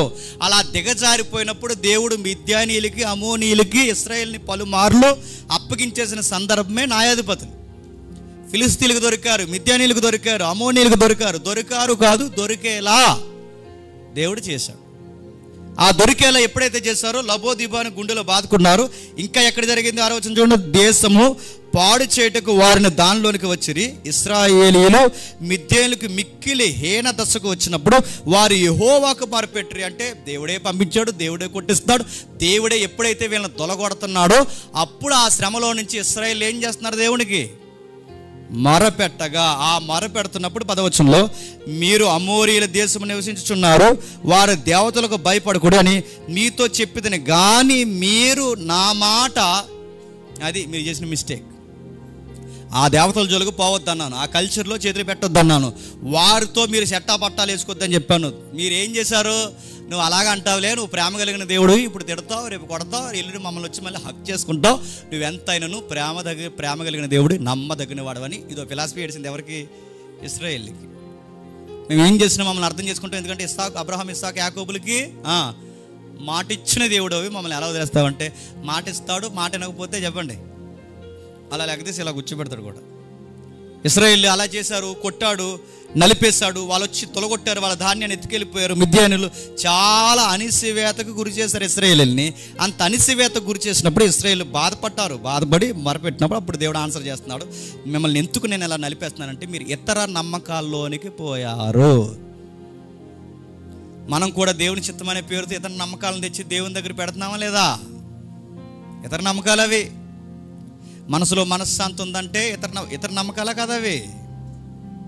అలాంటి నమ్మకాలను తెచ్చి మీరు ఇతర నమ్మకాల్లోకి పోయి మీరు వాటిని నమ్ముతున్నారు కనుక అంతకు అనిసివేత గురి చేసినట్టు టెక్స్ట్ ఏం చెప్తుంది, సందర్భం ఏం చెప్తుందంటే, సందర్భం మనకు అర్థమయ్యేలా చెప్తుంది. ఇశ్రాయేలు దేవునికి పూర్తిగా వ్యతిరేకంగా ఉన్నారు. ఆ టైంలో వీళ్ళకి సేవియర్ అవసరమా కదా? ఒక ఫైటర్ కావాలి, ఒక జడ్జి కావాలి. ఆ ఫైటర్ జడ్జి ఎవరంటే అప్పటికి న్యాయాధిపతులు మారారు. అప్పటికి కావాల్సిన ఆ న్యాయాధిపతి ఎవరంటే గిద్యోను పూర్తిగా విశ్వాస కాదు, పూర్తిగా బలవంతుడా కాదు, పూర్తిగా దేవుని చిత్తం మీద అనుకునే మనుషుడా కాదు. ఉన్నవారిలో కాస్తంత మంచోడు ఎవరు? గిద్యోను. అప్పుడు గిద్యోనుతో దేవుడు మాట్లాడుతూ 13వ వచనంలో, గిద్యోను చిత్తము, ఇక్కడ వచ్చిన చూడండి పదం, చిత్తము నా ఏలినవాడా, యెహోవా మాకు తోడై ఉన్న ఎడల ఇదంతయు మాకు ఎలా సంభవించును? యెహోవా ఐగుప్తులో నుంచి మమ్మల్ని రప్పించినని చెప్పుచు మా పితరులు మాకు వివరించిన ఆయన అద్భుత కార్యములన్నీ ఏమైనా ఇప్పుడు చెప్పండి. ఈయనకి విశ్వాసం ఉన్నట్ట లేనట్ట? ఆ మాటను బట్టి చెప్పాలి. చెప్తే త్వరగా వెళ్ళిపోతారు, చెప్పకపోయినా త్వరగా వెళ్ళిపోతారు. చెప్పండి. గిద్యోను మిద్యానీయుల పరిస్థితుల్లో ఆ మాట మాట్లాడుతున్నప్పుడు ఆయనకి విశ్వాసం ఉన్నట్ట లేనట్ట? దేవుడిని కౌంటర్ చేస్తున్నారు చూడండి పెద్ద మనిషి ఎవరు? గిద్యోను. ఏమంటున్నాడు చూడండి, చిత్తము నా ఏలినవాడా, యెహోవా మాకు తోడై ఉన్న ఎడల ఇదంతయు మాకు అంటే నువ్వు మాతో ఉన్నానంటున్నావు, నువ్వు మాతో ఉంటే వీళ్ళందరూ ఎందుకు మా మీద తిరగబడుతున్నారు? నువ్వు మాతో ఉన్నానంటున్నావు, నువ్వు మాతో ఉంటే మా పంట ఎత్తుకెళ్ళిపోతుంటే నువ్వు ఎందుకు చూస్తూ ఉన్నావు? నువ్వు మాతో ఉంటే మాకెందుకు ఇలాంటి ప్రతికూలమైన పరిస్థితులు, అంటే మాకు వ్యతిరేకమైన పరిస్థితులు ఎందుకు జరుగుతున్నాయి? పైన దేవుడేమన్నాడు 12వ వచనంలో, యెహోవా దూత కనబడే పరాక్రమ గల బలాఢ్యుడా, యెహోవాకు నీకు తోడై ఉన్నాడని అతను అనగా, పరాక్రమ గల బలాఢ్యుడు అంటే ఎంత నిజంగా అంటే తనంత పరాక్రమ గల బలాఢ్యుడా? భయస్థుడు. ఎక్కడ చూసేస్తారని దొంగసాటున ధాన్యం దొలగొట్టుకుంటున్న భయస్థుడా కాదైనా? పరాక్రమ గలవాడంటే ఏంటి? వాళ్ళు చూస్తుండగా వాళ్ళు కొప్పట్టుకొచ్చాడు సంసోన్లాగా. అది కదా పరాక్రమం గలవాడంటే. అది చేస్తున్నాడు ఈయన. మరి దేవుడు ఆ పదాలు ఎందుకు అంటున్నాడంటే, నెక్స్ట్ ఆయనతో చేయబోయే కార్యక్రమాలను బట్టి దేవుడు ముందే ఆయన ఏం చేస్తున్నాడు చెప్పండి, ఎంకరేజ్ చేస్తూ, నువ్వు పరాక్రమ గల బలాఢ్యుడివి, నువ్వు భయపడకు, కుప్పల చోట్ల దాకోకు, నువ్వు భయపడాల్సిన అవసరం లేదు, నీ ద్వారా ఇశ్రాయేలుకి నేను ఫ్రీడమ్ అంటే ఏంటో చూపిస్తాను దేవుడు ఆయనకి చెప్తుంటే ఈయనేమన్నాడంటే, మా ద్వారా నువ్వేం చూపిస్తావు, మాకేం చేస్తావు, ఐగుప్తు నుంచి మమ్మల్ని రప్పించానన్నావు, మా పితరులకు మాట ఇచ్చి వివరించిన అద్భుత కార్యాలు ఏమైపోయాయి, మమ్మల్ని వదిలేసావు కదా అని దేవుడి మీదే నెపాలు మోపే ప్రయత్నం చేస్తూ, యెహోవా మమ్మల్ని విడిచిపెట్టి మిద్యానీయుల చేతికి మమ్మల్ని అప్పగించనని ఆ దూతతో చెప్తున్నాడు. ఎవరు ఇప్పుడు చెప్పండి, పూర్తిగా దేవుడు నమ్ముతున్నాడా, అరకొరగా దేవుడు నమ్ముతున్నాడా గిద్యోను? చెప్పాలి. మీరు చెప్తారు చెప్పరా? మరి అది చెప్పండి. మరి పూర్తిగా దేవుడు నమ్ముతున్నాడా, నమ్మట్లేదా? నమ్మట్లేదు. నేను నమ్మలేకపోతున్నాను, మమ్మల్ని పరాక్రమశాలు అంటున్నారు, నేను గ్రహించలేకపోతున్నాను, మాకు ఫ్రీడమ్ వస్తుందంటే మాకు నమ్మకం లేదంటే, నమ్మకం లేని టైంలో అవిశ్వాసంతో అడిగిన చూసినే చెప్పాలి, గొర్రె వచ్చి మీద మంచు గొర్రెను. ఇప్పుడు చెప్పండి, అది విశ్వాసంతో అడుగుతున్న చూసినా అవిశ్వాసంతో అడుగుతున్న గుర్తా చెప్పాలి. ఇప్పుడు అవిశ్వాసంతో అడుగుతున్న గుర్తుని ఇది దేవుని చిత్తమని ఆ ప్రాక్టీస్ నువ్వు ఇక్కడ తెస్తున్నావంటే నేను విశ్వాస అనాలా, అవిశ్వాస అనాలా? చెప్పు చెప్పు నువ్వు ఆల్రెడీ ప్రాక్టీస్లు చేస్తుంటావు, చెప్పు. అర్థమవుతుందో లేదని అడుగుతున్నాను. ఇప్పుడు ఈ ప్రాక్టీస్లు చూడండి, అతను అవిశ్వాసంతో అడిగిన ప్రాక్టీస్ అంటే ఆయనకు పూర్తిగా నమ్మకం లేని టైంలో ఆయన అంటున్నాడు, ఇది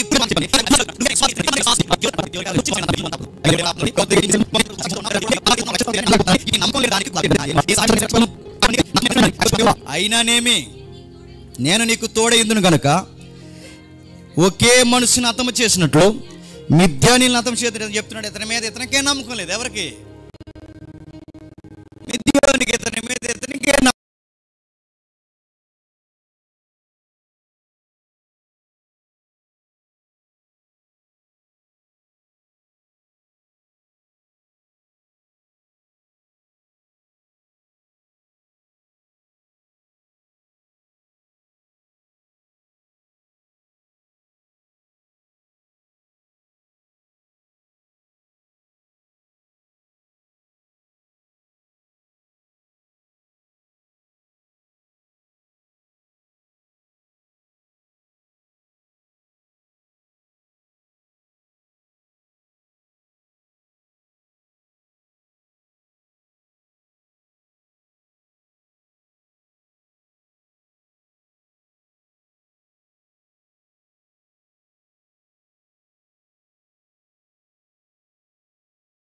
నమ్మకం లేదు, దేవుడి మీద నమ్మకం లేదు, పరిస్థితుల మీద నమ్మకం లేదు, విశ్వాసం లేదు. అలాంటి టైంలో ఆయన అడిగిన పద్ధతే, గొర్రెబొచ్చి మీద మంచు కురవాలి, గురిస్తే నీ చిత్తం.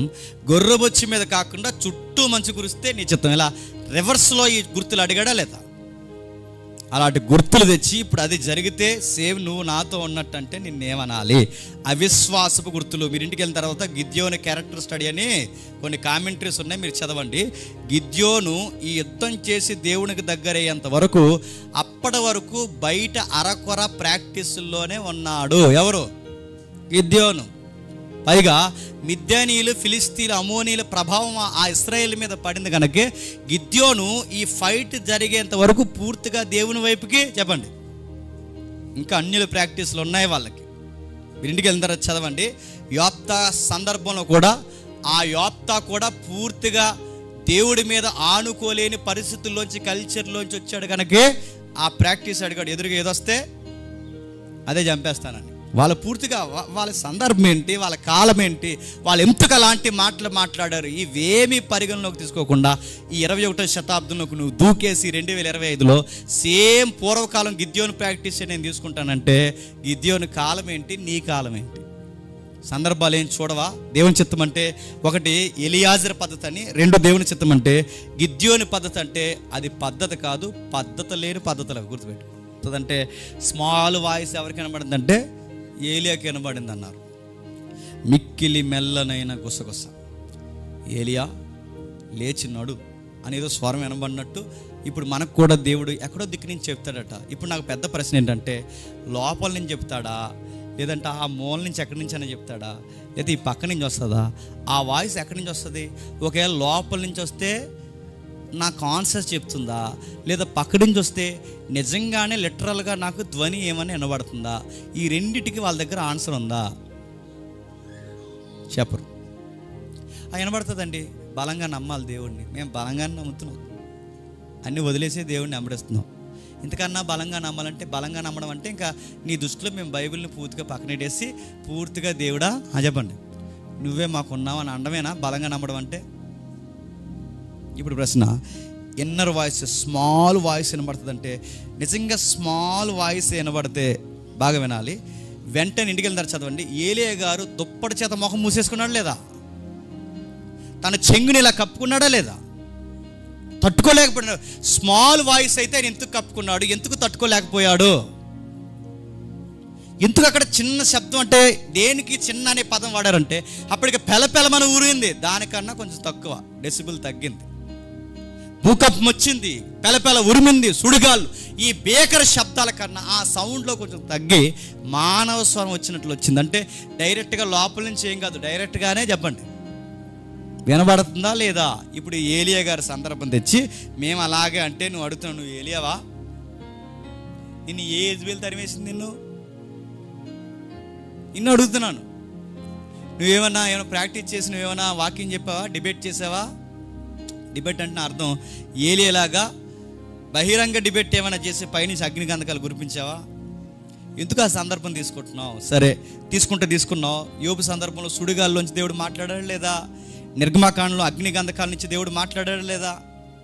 కీర్తన గ్రంథం 77:18 దేవుడు పెలపెలమనే ఒక భయంకరమైన శబ్దాల నుంచి దేవుడు వాడితో మాట్లాడినట్టు సందర్భం రాయబడిందా లేదా?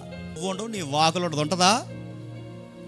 యోబుతో ఎలా మాట్లాడాడు చెప్పండి? సుడిగాల్లోంచి మాట్లాడు. ఇప్పుడు సుడిగాలి మీ వాకిట్లో వచ్చిందాక ఏమైపోతావు? కుమారుడు అనగానే కుమారు లేడు, ఇల్లు లేదు, వాకు లేదు, కారు లేదు, ఆటో లేదు, అన్ని పోతాయి అలా గాల్లోకి. అదొద్దు నీకు. మెల్లగా వినబడి ఏలియాదే కావాలి నీకు. దేవుడు నువ్వు చెప్పినట్టు మాట్లాడు, ఆయన అనుకున్నట్టు మాట్లాడతాడు. ఆయన కొన్ని పద్ధతులు ఉన్నాయి, దానిలో నుంచి ఆయన చిత్తం ఏంటో తెలుసుకో. నెక్స్ట్ నేను త్వరగా ముగిస్తాను. ఓపెన్ డోర్స్ అనే ఒక ప్రాక్టీస్ ఉంది. నెక్స్ట్ ఓపెన్ డోర్స్ అంటే, ఇక మనం ఏదన్నా కార్యక్రమం తలబెడితే ఇంకేం ఆటంకం లేకుండా అన్నీ సవ్యంగా జరిగిపోవడమే చెప్పండి ఓపెన్ డోర్స్ అంటారు. ఇదో ప్రాక్టీస్ ఉంది. ఓపెన్ డోర్స్ అంటే ఇంక నేను కార్యక్రమం చేసుకుంటూ వెళ్ళిపోతే ఇక నాకు ఏ ఆటంకాలు ఉండకూడదు. ఏ ఆటంకం లేకుండా ఉంటే అది దేవుని చిత్తం అనమాట. ఇప్పుడు మళ్ళీ మీకు ఊరు ఎగ్జాంపుల్ చెప్తాను. ఇప్పుడు నేను ఊరు వెళ్తున్నానండి, హైదరాబాద్ ఊరు వెళ్తున్నాను అనుకోండి. ఇలా ఊరు ఇప్పుడు ఇదే మా ఇల్లు, అది రోడ్డు, హైదరాబాద్ బస్సు అలా వస్తుంది. నేను ఊరు వెళ్ళడానికి ఇప్పుడు ఇల్లు అలా నిలబడి అంటే అలా వెంటనే బస్సు వేస్తుంది అనుకోండి, దేవుని చిత్తం. బస్సు వచ్చేయడమే కాదు, లోపల కూడా సీటు దొరికేసింది అనుకోండి, దేవుని చిత్తం. దేవుడి చిత్తం అండి. వెంటనే బస్సు వచ్చింది, దేవుని చిత్తం అండి. సీటు కూడా దొరికేసింది, దేవుని చిత్తం అండి. బెత్త కూడా దొరికేసింది, బెడ్షీట్ కూడా ఇచ్చారండి, దేవుని చిత్తం అండి. ఎవరున్నా అప్పుడు దేవుని చిత్తం కదంటే ఏంటి? నేను ఎల్లో గంటకు నిలబడ్డాను అనుకోండి, బస్సు రాలేదనుకోండి, ఏం కదనమాట. సీటు దొరకలేదు అనుకోండి, ఏం కదనమాట. ఆడు బెత్త కూడా ఇవ్వలేదు అనుకోండి, ఏంటన్నమాట. ప్రయాణంలో నువ్వు అనుకున్నట్టు అన్నీ జరిగిపోతే దేవుని చిత్తం అనుకుంటే, నేను చెప్తున్నాను జాగ్రత్తగా విను. పౌలు గారు సువార్త ప్రయాణానికి వెళ్ళినప్పుడు ముమ్మారు వాడ బద్దలాసిపోయిందా లేదా? ఆయన ఏ పని మీద వెళ్తున్నాడు? నీకులాగా నాకులాగా హైదరాబాద్ తిరగడానికి వెళ్తున్నాడా? ఆయన ఏ పని మీద వెళ్తున్నాడు? సువార్త చేయడానికి, ఖైదీలకి, అధికారులకి, ఇటలీ, రోమ్లో సువార్త చెప్పడానికి, చక్రవర్తికి సువార్త చెప్పడానికి బయలుదేరి వెళ్తున్నప్పుడు వాడ బద్దలాసిపోయిందా లేదా? ఇప్పుడు చెప్పండి. దేవుని చిత్తం సువార్త చేయడానికి వెళ్తున్నప్పుడే వాడ బద్దలాసి.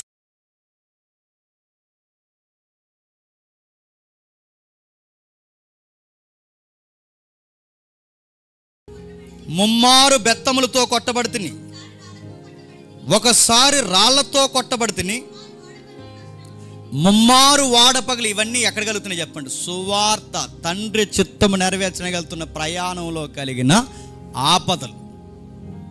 ఓపెన్ డోర్స్ అనే దాన్ని రెఫరెన్స్ దగ్గర తెలిస్తే నీ డోర్ ఓపెన్ అవ్వదు. ఏమవుతుంది చెప్పండి? క్లోజ్ అయిపోద్ది. ఓపెన్ డోర్స్ అంటే అన్ని సవ్యంగా జరిగిపోతేనే దేవుని చిత్తం కాదు. పౌలు గారికి అన్ని సవ్యంగా జరగట్లేదు, అన్నీ చెప్పండి వ్యతిరేకంగా జరుగుతున్నాయి. మార్తా మరియలు ఉన్నారు, వాళ్ళ బ్రదర్ కోసం రిక్వెస్ట్ పెట్టారు. 4 రోజుల ముందే ఇన్ఫర్మేషన్ ఇచ్చారు.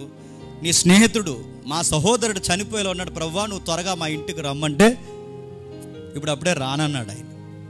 ఎందుకు ప్రభువా అని అడిగితే ఆన్సర్ లేదు, పంపించేశాడు వాళ్ళని. 4 రోజుల తర్వాత అంత్యక్రియలు కూడా రాలేదు ఆయన. ఇరుగు పొరుగు ఎల్లమ్మ, పక్కింటి పుల్లమ్మ, యూదులందరూ వచ్చారు కానీ ఆయన రాలేదు. ఎన్నో కామెంటరీలు వినుంటారు వాళ్ళు. ఏమనంటే దేవుడు అన్నారు, ప్రభు అన్నారు, అదన్నారు, ఆయనే సర్వం అన్నారు, కనీసం అంత్యక్రియలు కూడా రాలేదు. ఏడి మీ దేవుడు, ఏడి మీ రక్షకుడు అన్నప్పుడు, ఇన్ని మాటలు పడినప్పుడు ఎప్పుడు వచ్చాడు చెప్పిన ఆయన? కుళ్ళిపోయిన శవం కుళ్ళిపోయిన తర్వాత 4 రోజుల తర్వాత వచ్చి ఎక్కడ పాతి పెట్టారని అడిగారు. ఇప్పుడు చెప్పండి, ఆ ఇద్దరు దేవుడిని నమ్మిన బిడ్డలా కదా? చనిపోయిన లాజరు దేవుడిని నమ్మినోడే కదా? ఇప్పుడు వాళ్ళకి అనుకూలంగా జరిగాయా, వ్యతిరేకంగా జరిగాయా చెప్పండి? కానీ అక్కడ దేవుడి చిత్తం ఏంటి చెప్పిన? లాజరు చనిపోవడం దేవుని చిత్తం. లాజరు చనిపోకుండా ఉండడం మన చిత్తం, లాజరు చనిపోవడం దేవుని చిత్తం. స్టెఫను చనిపోకుండా ఉండాలన్నది మన చిత్తం, స్టెఫను చనిపోవడం చెప్పండి దేవుని చిత్తం. అనుకూలంగా జరగడమే దేవుని చిత్తం కాదు, మనకు వ్యతిరేకంగా జరగడంలో కూడా చెప్పండి దేవుని చిత్తం ఉంటుంది. పౌలు గారికి కొరడాలు, బాధలు, ఇబ్బందులు, ఎన్నిపోట్లు, మోసాలు ఎన్నో జరిగాయి. ఇవన్నీ నీ సేవలో నాకెందుకు ఇలా జరుగుతున్నాయి ప్రభు అంటే, ప్రతికూలతలు కూడా నా చిత్తమే పౌలు, నీ బలహీనతల యందే నా కృప మరింత సంపూర్ణం అవుతుంది, పడు ఆ బాధలు అలా పడన్నాడు. ఇప్పుడు చెప్పండి, మనకు బాధలు, ఇబ్బందులు వచ్చినప్పుడు దేవుడు మా ఎడలు లేడు అనుకోకండి గిద్యోన్లాగా. మనకు సమస్యలు ఎక్కువైపోయినప్పుడు దేవుడు మనల్ని వదిలేసాడు అనుకోకండి, దేవుడు మనతోనే ఉన్నాడు. కొన్ని ఎందుకు అనుమతిస్తున్నామంటే ఏమో అందులో ఆయనకి ఏం పర్పస్ ఉందో మనకి తెలీదు. ప్రస్తుతానికి లాజరు చనిపోతున్నప్పుడు అప్పుడు వస్తే బాగుండు అన్నది ఆ మేరీ. ఆవిడేమంది, నువ్వు ముందే వస్తే బాగుండు ప్రభువా, ఇక పరిస్థితులన్నీ చేదాటిపోయి అంటే ప్రభు అన్నాడు చెప్పిన, ఆ అబ్బాయి అలా చనిపోవాలి, నా తండ్రి మహిమ నిమిత్తం అలా చనిపోయాడు. ఈరోజు ఇంత అద్భుతం జరగాలంటే ముందు చచ్చిపోవాలి. ప్రస్తుతానికి మనకు పరిస్థితులు వ్యతిరేకంగా అనిపిస్తాయి కానీ దాని తర్వాత జరగబోయేది ఏంటో మనకి చెప్పండి తెలీదు. అందులో కూడా ఏముంటుంది చెప్పండి? దేవుని చిత్తం ఉంటుంది. ఓపెన్ డోర్స్ అని మీరు పట్టుకొస్తే ఓపెన్ డోర్స్ని మూసేయడానికి ఇలాంటి రిఫరెన్స్ చాలా ఉన్నాయి. నెక్స్ట్ పద్ధతి ఏమంటారంటే పరిశుద్ధాత్మని నడిపింపు అంటారు. ఇది జాగ్రత్త కొంచెం. ఏంటట? పరిశుద్ధాత్మని నడిపింపు. పరిశుద్ధాత్మ నడిపింపు అంటే ఇంకా పరిశుద్ధాత్మని నడిపించేస్తానన్నమాట మనల్ని. అలా మీకు ఒకసారి చెప్పాను, మళ్ళీ ఒకసారి జ్ఞాపకం చేస్తాను. ఒక ఆవిడ ఈ మధ్య అది రీల్స్లో కూడా తిరుగుతుంది. ఒక ఆవిడ అంటుంది, మీ ఇంట్లో గ్యాస్ అయిపోయిందా? అయిపోయింది. అయిపోయినప్పుడు మీరు ఏం చేస్తారంటే ముమ్మారు పరిశుద్ధాత్ముడికి 3 సార్లు పరిశుద్ధాత్మ దేవ గ్యాస్ అయిపోయింది, పరిశుద్ధాత్మ దేవ గ్యాస్ అయిపోయింది, పరిశుద్ధాత్మ దేవ గ్యాస్ అయిపోయింది అంటే గ్యాస్ వాడు గ్యాస్ సిలిండర్ వేసి వెళ్ళిపోతాడంట. చూసారా వీడియో అది? మరీ పరిశుద్ధాత్మని గ్యాస్ సిలిండర్ మోసుకునే వాళ్ళు చేస్తారేంటండి? గ్యాస్ సిలిండర్, వాటర్ ట్యాంకులు, ఇంకేమైనా చెప్పండి, ఇంట్లో పప్పు, ఉప్పు. పరిశుద్ధాత్మ 3 సార్లు చెప్తే గ్యాస్ వచ్చేద్దండి ఇంటికి. ప్రభుత్వానికి దిక్కులేదు గ్యాస్ ఇవ్వడానికి. పరిశుద్ధాత్మ నడుతున్నాను అంటే గ్యాస్ ఇచ్చేదే ఆయనంట. ఇన్ని నడుతున్నాను, ఎన్ని చీప్ ట్రిక్స్గా లేవండి. ఆవిడ ఎవరో ఉంది, పరిశుద్ధాత్మ ప్రార్థన చేసిందంట. కొత్తగా పెళ్ళయింది. పెళ్ళైన తర్వాత ఇంట్లో కాపురం పెట్టారు, ఎందుకంటే ఇంట్లో ఒప్పుకోలేదు ఆ మ్యారేజ్. తర్వాత చాలా బాధపడ్డారు. ఆ పెళ్ళాక ఇంట్లో కాపురం పెడితే ఇంట్లో ఎలకలు ఎక్కువైపోయినాయి అంట. మై లార్డ్, ఏంటి ఈ పరిస్థితి, నేను తట్టుకోలేకపోతున్నాను, ఎలకలన్నీ ఏంటి పరిస్థితి అని అడిగితే అప్పుడు ఆ చెల్లికి దేవుడు జవాబు ఇచ్చాడు. ఏమనంటే, కంగారు పడక నా కుమారి, రేపు ఉదయాన్నే నీకు రక్షక బొట్లు పంపుతున్నా అన్నాడు. ఆ రక్షక బొట్లు 3 పిల్లులు. చూస్తున్నారా సాక్ష్యాలు ఇవన్నీ? ఏమనాలండి అడుగుతున్నాను. ఇది పిల్లులు రావడం పరిశుద్ధాత్ముడు ఏంటి? గ్యాస్ సిలిండర్ రావడం పరిశుద్ధాత్ముడు ఏంటి? పరిశుద్ధాత్మ నడిపింపు అంటే ఇది పరిశుద్ధాత్ముడు ఏంటి? మిమ్మల్ని ఏమనాలి? మీ చదువులు ఏమైపోయినాయి? మీ లాజిక్స్ ఏమైపోయినాయి? అరే అన్ని విషయాల్లో మీకు జ్ఞానం పనిచేస్తుంది. డబ్బుల విషయంలో, స్టడీ విషయంలో, బయట ఏదైనా కొనుక్కునే విషయంలో, చొక్కా విషయంలో కూడా జ్ఞానం ఉపయోగిస్తారుగా. దేవుడి విషయానికి వచ్చేసరికి మీ జ్ఞానం ఏమైపోయింది? తగలడిపోయిందా? మీ లాజిక్స్ ఉపయోగపడవా? మీ స్టడీస్ ఏం చేస్తున్నారు? సరే ఏదో చేశారు, పరిశుద్ధాత్మ నడిపింపంటే ఎక్కడ నడిపిస్తారని ఒకసారి రెఫరెన్స్ చూడు. యోహాను సువార్త 16వ అధ్యాయం, త్వరగా యోహాను సువార్త 16వ అధ్యాయం 13వ వచనం ముగించేద్దాం. యోహాను సువార్త 16వ అధ్యాయం 13వ వచనం. అయితే ఆయన అనగా సత్య స్వరూపైన ఆత్మ వచ్చినప్పుడు మిమ్మల్ని సర్వసత్యములోనికి నడిపించండి. ఎక్కడ నడిపిస్తాడు? గ్యాస్ కొండ దగ్గర కాదు, చెప్పండి, అక్కడ ఉంది. సర్వసత్యములోనికి ఆయన వచ్చినప్పుడు మిమ్మల్ని సర్వసత్యంలోనికి. సర్వసత్యం అంటే వాక్యం. ఇప్పుడు చెప్పండి, పరిశుద్ధాత్ముడు మన జీవితంలో ఏం చేసినా దేనిలో నుంచి నడిపించి చేస్తాడు చెప్పండి? వాక్యంలో నుంచే చేస్తాడు. ఆయన వాక్యాన్ని దాటి ఏది చెప్పండి చేయడు. తాను రాయించిన వాక్యాన్ని తానే మీరి, తాను రాయించిన వాక్యాన్ని పక్కన పెట్టి ప్రత్యేకంగా నీకేమైనా చేస్తాడనుకుంటున్నావా? ప్రభువైన యేసుక్రీస్తు వారు స్వయంగా చెప్పాడుగా, ఆయన ఏమి చేసినాను నా వాటిలో నువ్వు తీసుకునే చేస్తాడు. ఆయన ఏమి చేసినాను ఇదిగో వాక్యములోనికే నడిపిస్తాడు. అంటే నిన్ను ఏం చేసినా ఆయన వాక్యంలోనే పరిధిలోనే ఉంచుతాడు తప్ప వాక్యానికి పరిధి అవతల కందిపప్పు, గ్యాస్ సిలిండర్లు ఏమీ చెప్పడు. ఇది మీరు అనుకుంటున్న తన్మయత్నం. నీకు చెప్పాను జోకి, ఎంతమంది గుర్తుందో, నేను ముగిస్తాను. పప్పు వండిందంట అలా ఆయనకి, పప్పులు ఉప్పు ఎక్కువ వేసింది, మరి ఏం చూసి వండింది ఏటో, ఉప్పు ఎక్కువైపోయినంటే మరి కుదురుకుండా వచ్చి వండింది పక్కనెట్టి ఇంకేదో మూసుకుని తింటున్నాడు, నోరు మూసుకుని తింటుంటే చెప్తుంది, ఎలా ఉందండి అని అడిగిందంట. నీ మొహంలో ఉంది పప్పు, ఇలాగ ఎప్పుడు ఎలా తగలెట్టావు అన్నాడట. అంటే అదేంటి ఉప్పు ఎక్కువ వేసాడు, ఎప్పుడు ఇలాగ వండేడు అనగానే పక్క వెళ్ళిపోయి సీరియస్గా, సరే నెక్స్ట్ బాగా వండుతాను అనగా అనలేదు, పక్క వెళ్ళిపోయిందంట. చెప్పాలి కదా అందంట. ఎవరినే? దేవుడిని. పరిశుద్ధాత్మ వచ్చి ఇప్పుడు ఉప్పులో పప్పులో చెప్పాలి కదా అంటుందంటే ఎవరిని?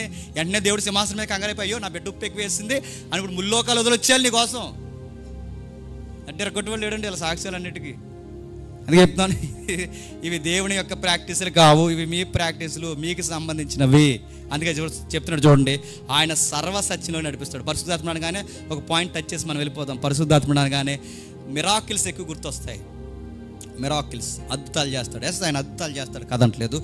అప్పుడు జరిగిన అద్భుతాలు లాంటివి ఇప్పుడు జరగాలి అంటే, ఇందాక చెప్పిన మాట, అప్పుడు జరిగిన అద్భుతాలు లాంటివి ఇప్పుడు కూడా జరగాలంటే అప్పటి పరిస్థితులే చెప్పండి ఇప్పుడు ఉండాలి. అలాంటి పరిస్థితుల్లోనే ఈరోజు కూడా ఉండాలి. అప్పుడు జరిగిన ఎగ్జాక్ట్ మిరాకిల్ నీకు జరగాలంటే అప్పుడు లాంటి పరిస్థితుల్లోనే ఇప్పుడు నువ్వు కూడా ఉండాలి. ఉన్నావా చెప్పు. లేవు. ఆ చరిత్ర లేదు, ఆ పరిస్థితులు లేదు, ఆ కాలం లేదు, ఆ వ్యక్తులు లేరు. కానీ అప్పుడున్న పరిశుద్ధాత్మ అప్పుడులాగే నీకు చేయాలంటే, అప్పుడున్న పరిస్థితులు అప్పుడులాగే ఉంటే ఇప్పుడు కూడా చేయడానికి ఈయనేమి చేతగాని దేవుడు ఇంకా చేస్తాడు. అప్పుడున్న పరిస్థితులు ఏంటంటే అప్పుడు బైబిల్ లేదు. ఉందా? దేవుని చిత్తం ఏంటో సర్వచిత్తం పూర్తిగా బయలుపరచబడిందా? బౌండరీస్ ఏంటో మనకు తెలుసా? అప్పుడు ఆ రోజుల్లో చదువులు ఉన్నాయా? ఆ రోజుల్లో చెప్పే నాయకులు ఉన్నారా? ఆ రోజు దైవ దర్శనం పూర్తిగా తెలుసా?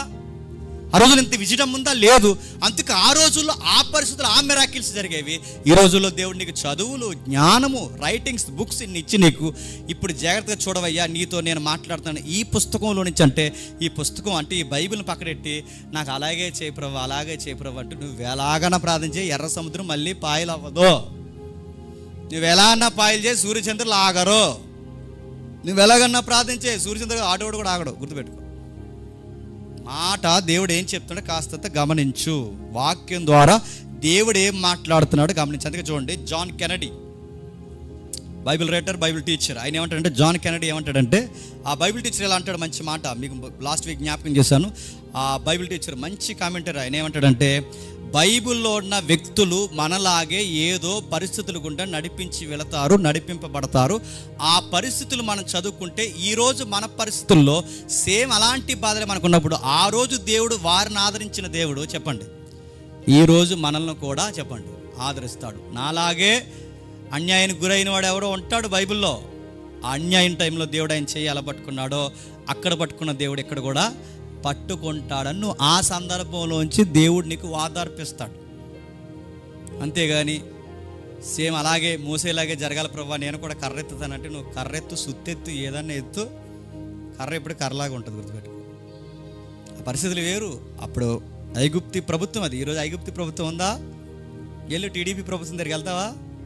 కర్రెత్తుతున్నా అలా ఉండన్నాను, అక్కడికి వెళ్ళి తీసుకెళ్ళి లోపలే వేద్దారు అడుగుతున్నాను. అవుద్దా అని అడుగుతున్నాను. సందర్భాలు వేరు, పరిస్థితులు వేరు. అందుకే బైబిల్ టీచర్ ఏమంటాడంటే, బైబిల్ టీచర్ అంటాడు, వాక్యపు పరిధిలో బైబిల్ భక్తులు ఏ ఏ పరిస్థితుల్లో ఆదరణ పొందారో అవే పరిస్థితులు ఎగ్జాక్ట్గా లేకపోయినా కొన్ని దగ్గర సందర్భాలు మనకు పోలుంటాయి. అక్కడ ఆదరించిన దేవుడు మనల్ని కూడా ఆదరిస్తాడు. నా సంసారంలో నాకు చాలా బాధలు ఉన్నాయండి, దేవుడు నాకు జవాబు ఎలా ఇస్తాడంటే, నీకన్నా బాధలు పడిన సంసారంలో వేసారిపోయిన తల్లులు బైబిల్లో ఉన్నారా లేదా? శారమ్మ కుటుంబం లేదా? అన్న కుటుంబం లేదా? ఎలిజబెత్ కుటుంబం లేదా బైబిల్లో? ఆ దావీదు ఫ్యామిలీ వెనకాల స్టోరీస్ లేవా? ఉన్నాయి, ఎగ్జాక్ట్ స్టోరీస్ ఉన్నాయి. అక్కడ ఆదరించిన ఆ తల్లులు చేయబట్టుకున్న దేవుడు నీ చేయి కూడా పట్టుకుంటాడు. యవనస్తుల జీవితాల్లో లస్ట్ కలిగినప్పుడు, పరిస్థితులు ఉక్కిరిబిక్కిరి చేసి ఉరుతాళ్ళ బిగించేసినప్పుడు దాని నుంచి మేము ఎలా దాటి రావాలో తెలియాలంటే కొంతమంది మనకన్నా ముందు దూకేసిన వాళ్ళు ఉన్నారు. అక్కడి నుంచి బరిగట్టుకుని బయటకు వచ్చాను. వాళ్ళ జీవితాలు చదువు. దేవుడు అక్కడ మాట్లాడిన దేవుడు ఆ పరిస్థితుల్లోంచి నీతో కూడా చెప్పండి మాట్లాడతాడు. చివరిగా ఒక్క మాట చెప్పి నేను త్వరగా ముగిస్తాను. వాక్యాన్ని దావీదు భక్తుడు తన పాటలు ఇలా పోల్చుకున్నాడు. దావీదు భక్తుడు తన పాటలు ఇలా పోల్చాడు, తన పాట కీర్తనలు ఇలా పోల్చాడు. ఏమన్నాడంటే, నీ వాక్యము నా పాదాలకి దీపం. నీ వాక్యము నా పాదాలకి దీపం అంటే టార్చ్ అనే ట్రాన్స్లేషన్లో టార్చ్ లైట్ అన్నారు దాన్ని. టార్చ్ లైట్ అంటే బాగా, టార్చ్ లైట్ అంటే ఏంటి?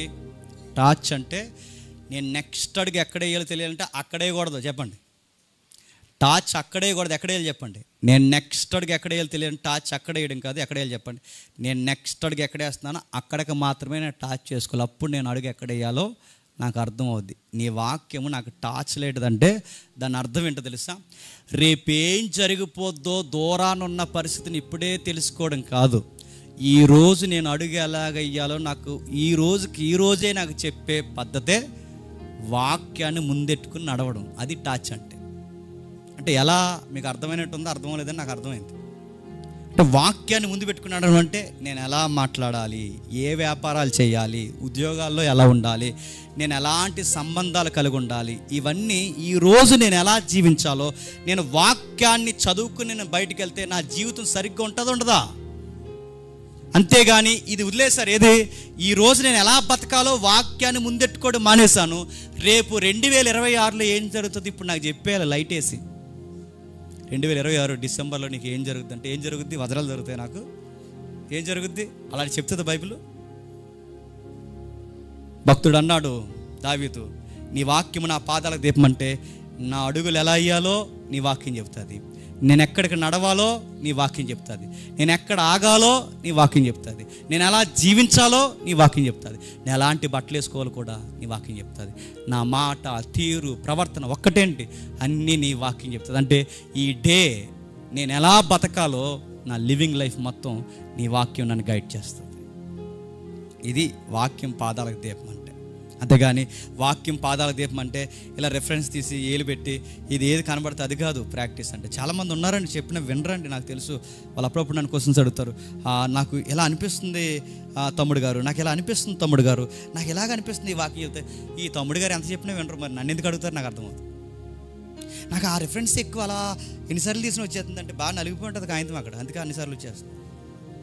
నీ కీర్తన కదా ఎందుకు వచ్చేస్తుంది? కీర్తన బాగా చదివేసి ఉంటావు, ఎన్నిసార్లు చెప్పినా వినరు. సరే, నెక్స్ట్ ఇంకేముంది బైబిల్లో? నేను ముగించేస్తున్నాను. ఇంకేముందంటే రేపేం జరుగుద్దో దేవుడు నీకు చెప్పడు, కానీ ఈ రోజు నువ్వు ఎలా జీవించాలో చెప్పండి ఖచ్చితంగా దేవుడు వాక్యంలో నుంచి నేను గైడ్ చేస్తాడు.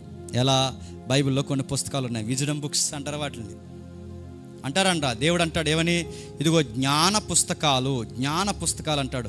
ఏమున్నాయి జ్ఞాన పుస్తకాలు? ఒకసారి సామెత గ్రంథం జ్ఞాన పుస్తకం, ప్రసంగి జ్ఞాన పుస్తకం, సొలొమోను గారు రాసిన అనేక సందర్భాలు జ్ఞాన పుస్తకాలా కాదా?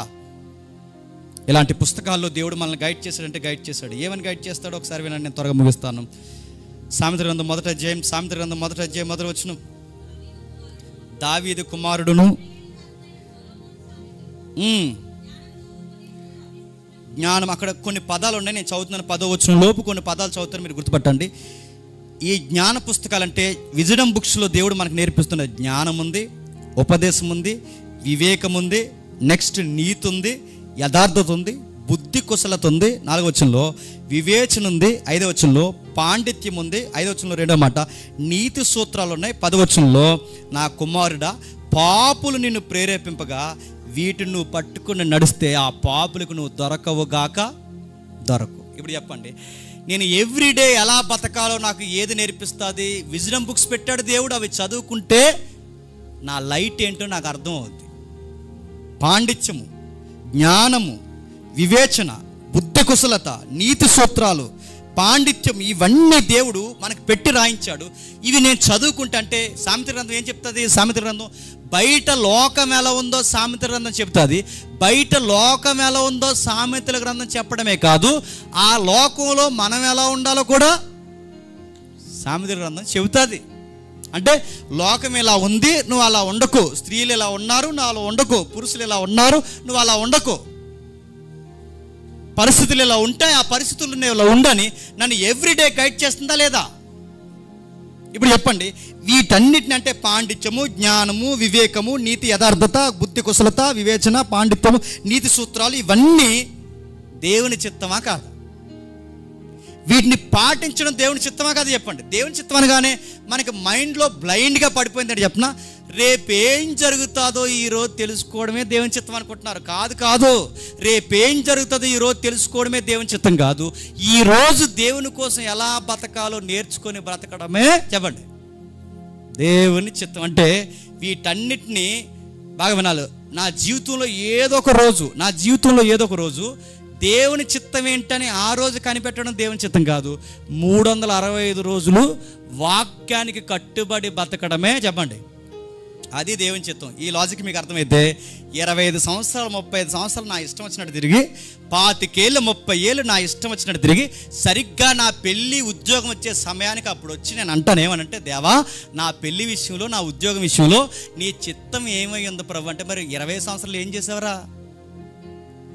30 సంవత్సరాలు ఏం చేస్తావు? నీ ఇష్టం వచ్చినట్టు పడ్లా తిరిగా ఊరి మీద పడి, నీ ఇష్టం వచ్చినట్టు ఊరి మీద పడి, మీ ఇష్టం జంతువులు మాదిరి తిరిగారు. ఇప్పుడు దేవుని చిత్తం అంటే నీకు పెళ్ళి వస్తే కానీ దేవుని చిత్తం గుర్తురాలేదు, నీకు వివాహ కార్యక్రమం అయితే కానీ నీకు దేవుని చిత్తం గుర్తురాలేదు, నీకు ఉద్యోగ కార్యక్రమం వ్యాపారం వస్తే కానీ దేవుని చిత్తం.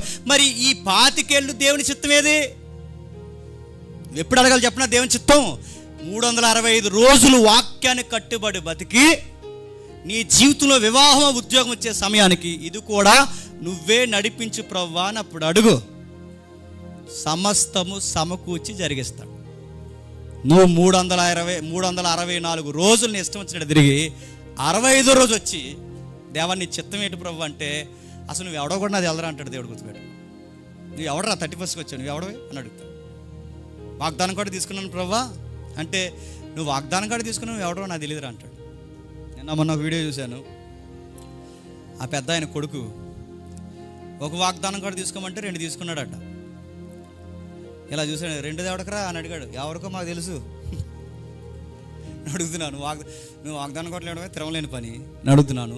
మళ్ళీ 2వ కార్డు అడిగితే ఈ లైసెన్స్ పిల్లలు పట్టుకుని తిరుగుతారండి ఏడాది అంతా. వాగ్దానం కార్డులు తీసుకోవద్దు అంటలేదు. వాగ్దానం కార్డు తీసుకో, ఆ కార్డు ఇంటికి పట్టుకెళ్ళు, ఏ అధ్యాయంలో ఉందో చదువు, ఆ అధ్యాయం ఏ పుస్తకంలో ఉందో చదువు, ఆ పుస్తకం మొత్తం చదువు, దేవుని చిత్తం ఏంటో తెలుసుకో, అప్పుడు దేవుడు నీతో మాట్లాడతాడు. ఇవన్నీ గాలికి వదిలేసి, దేవా నీ చిత్తమేటి ప్రభు, నీ చిత్తమేటి ప్రభు అంటే, ఆయన చిత్తం ఒకటే, 365 రోజులు నా ఆజ్ఞలు పాటించి బతుకు, అదే నా చిత్తం. నా వాక్యానికి లోబడి బతుకు, అదే నా చిత్తం. మీకు మీ ఘటములను పరిశుద్ధంగా కాపాడుకోవడమే నా చిత్తం. సర్వలోకానికి వెళ్ళి సర్వసృష్టికి సువార్త ప్రకటించడమే నా చిత్తం. అంతటా అందరూ మారు మనసు పొందడమే నా చిత్తం. అందరూ వాక్యంలో పరిపూర్ణ స్థాయికి రావడమే నా చిత్తం. నాకన్నా దేనికి ప్రధాన స్థానం ఇవ్వకుండా నాకే మొదటి స్థానం ఇవ్వడమే నా చిత్తం. ఇన్నున్నాయి దేవుని చిత్తానికి అర్థాలు. ఇదంతా పక్కన పడేసి దేవుని చిత్తం అనగానే రేపేం జరుగుద్దో ముందే భవిష్యవాణిలా మనకు చెప్పేయడమే దేవుని చిత్తం. అంటే ఇది బయటోళ్ళు జ్యోతిష్యం దగ్గర చూస్తారే జ్యోతిష్యం, ఆ ప్రాక్టీస్ని దేవుని చిత్తం అనే జోన్లోకి తీసుకొచ్చి, జ్యోతిష్యాన్ని దేవుని చిత్తం అనే దాంట్లోకి తీసుకొచ్చి ఇక్కడ పెట్టేసి, ఇదే దేవుని చిత్తం అంటే నీకు ఇంకా ఏ అలవాట్లు పోలేదు చెప్పనా? నీకు జ్యోతిష్యం చూసుకునే అలవాట్లు పోలేదు ఇంకా. జ్యోతిష్యం కాదు దేవుని చిత్తం అంటే. దేవుని చిత్తం అంటే వాక్యానికి లోబడి బతకడం, వాక్యం చెప్పిన పరిధిలో వ్యాపారాలైనా జీవితాలైనా కట్టుకోవడం, వాక్యం దాటిపోకుండా దేవా మంచి జరిగినా చెడు జరిగినా నీ చిత్తమే సిద్ధించును గాక అని లోబడి తలదించి జీవించడం. వ్యతిరేకమైన అర్థాలు సూచనలు అడగకుండా ఏమి జరిగినా నువ్వు గొప్ప దేవుడివి, నమ్మదగిన వాడివి అని అనడమే దేవుని చిత్తం. ఎవరైతే దీన్ని పట్టుకుంటారో కష్టాల్లో కూడా ధైర్యంగా ఉంటారు. ఎవరైతే దీన్ని పట్టుకుంటారో, మళ్ళీ చెబుతున్నాను, శ్రమలను జయించే శక్తిని దేవుడు నీకు ఇస్తాడు. ఎవరైతే దీన్ని పట్టుకుంటారో నువ్వు అనేకులకు అన్ని పరిస్థితుల్లో వింతగా ఉంటావు. ఇది దేవుని చిత్తం. 60 ఏళ్ళ జీవితంలో కష్టమ కన్నీరు ఏదైనా ఆయనకి లోబడడం నేర్చుకో. దేవుని చిత్తం నీ జీవితంలో ఎల్లకాలము సర్వ సమృద్ధిని జరిగించును గాక. ప్రార్థన చేసుకుందాం. ప్రేమగల తండ్రి, కృపగల దేవ, మీ విలువైన సంగతులు వినిపించారు. ఎవరికి ఈ సంగతులు అర్థమైనా నాకు తెలియదు తండ్రి. మీ చిత్తం అనగానే రకరకాల ప్రాక్టీస్లు ఈరోజు ఉన్నాయి తండ్రి. చెబితే వినరు, వాళ్ళ జ్ఞానం ఉపయోగించరు. వాళ్ళు నిలబడి తండ్రి దేవుని చిత్తం అంటే ఏంటి అని అడగరు తండ్రి. తండ్రి మీ ఎడల తండ్రి ఈ లేఖనాల వెలుగులో మాకు ఈ సంగతులు నేర్పిస్తున్నందుకు మీ స్తుతులు స్తోత్రంలో అర్థం చేసుకునే ధన్యత అందరికి ఇవ్వకపోయినా ఇక్కడికి వచ్చిన వారికి, సంఘానికి మీరు దయచేస్తారని కోరుతూ, నన్ను మీ బిడ్డల్ని మీ చేతులకు అప్పగించుకుంటూ క్రీస్తు నామమున ప్రార్థన సమర్పిస్తున్నాం తండ్రి.